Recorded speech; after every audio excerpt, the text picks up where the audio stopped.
Ohayo minasan, balik lagi bersama aku Nefertari Lily di sini dan selamat datang juga di channel Anime OP.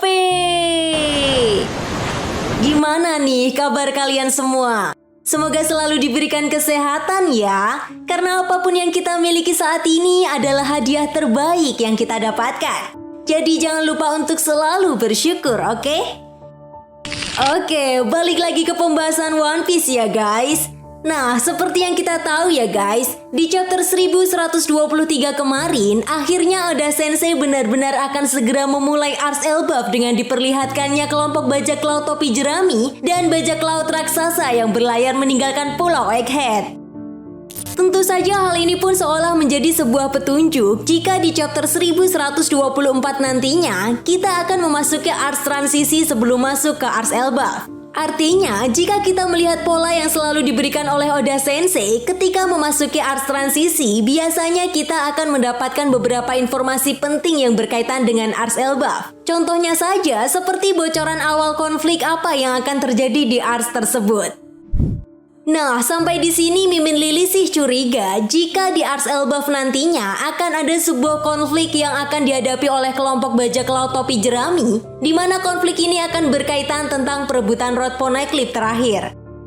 Lalu kira-kira apakah perebutan Road Poneglyph terakhir ini juga akan melibatkan aliansi besar kelompok bajak laut topi jerami? Dan siapakah yang akan menjadi lawan kelompok bajak laut topi jerami di Ars Elbaf nantinya?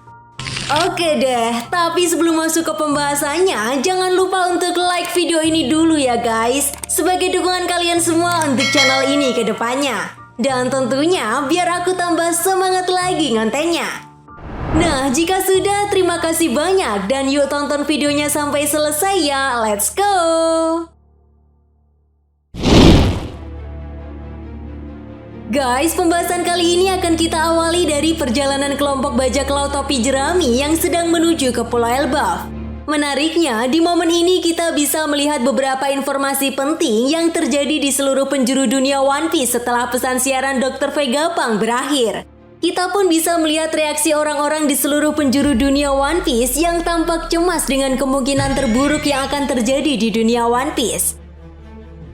Sementara itu di sisi lain, kelompok-kelompok Yonko lainnya pun sedang diperlihatkan melalui aksi-aksi besarnya yang menghebohkan dunia.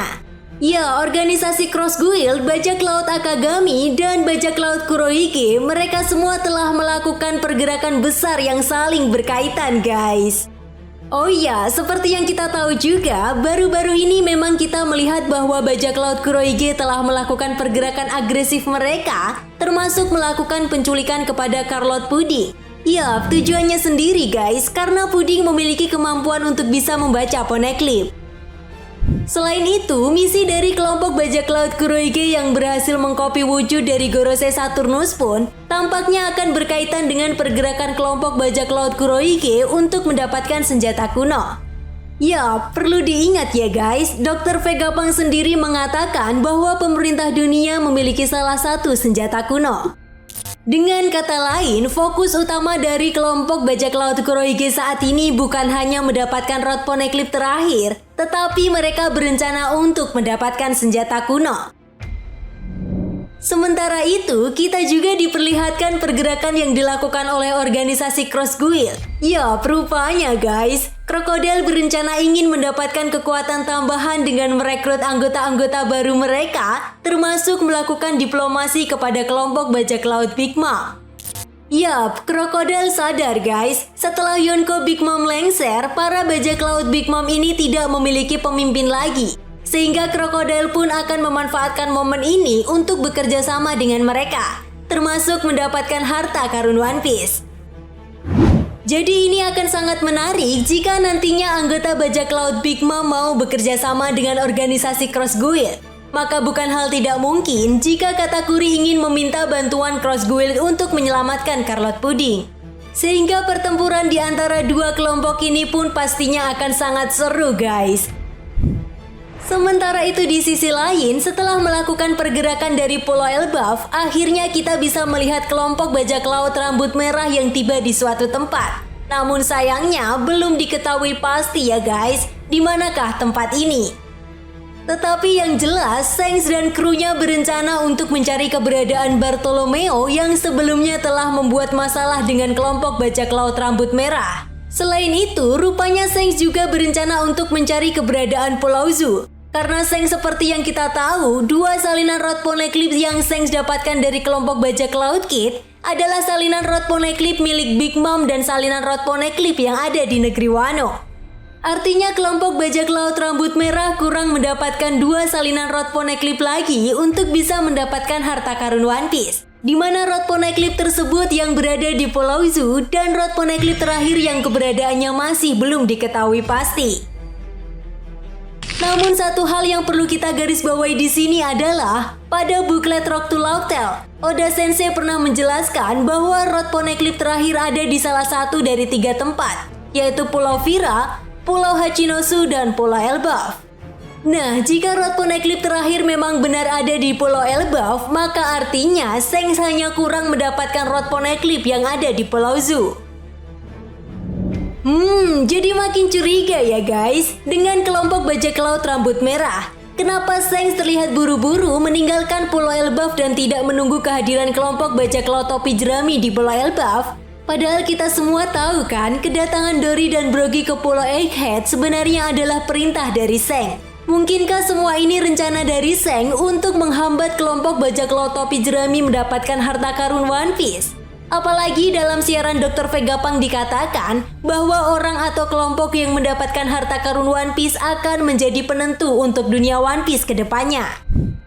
Setelah itu guys, kita bisa melihat kembali kelompok bajak laut topi jerami yang tengah berlayar menuju ke Pulau Elbaf.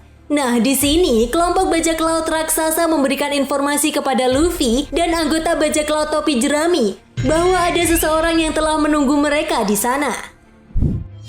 Awalnya Luffy mengira jika itu adalah Shanks, namun Dory dan Brogy menjelaskan bahwa Shanks telah meninggalkan Pulau Elbaf dan pergi ke suatu tempat. Dory dan Brogy kemudian mengatakan bahwa orang itu adalah Pangeran Loki yang sudah lama ingin sekali bertemu dengan Luffy.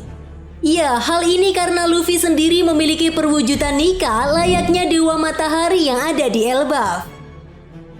Nah, ini cukup menarik ya guys. Apakah nantinya pertemuan Pangeran Loki dan kelompok bajak laut topi jerami akan menjadi awal dimulainya konflik baru di Pulau Elbaf? Karena seperti yang kita tahu, meskipun Pangeran Loki ini belum diperlihatkan secara jelas wujudnya, namun dari siluet yang telah diperlihatkan oleh Oda Sensei, banyak dari para fans One Piece yang meyakini jika Pangeran Loki akan berperan sebagai karakter antagonis.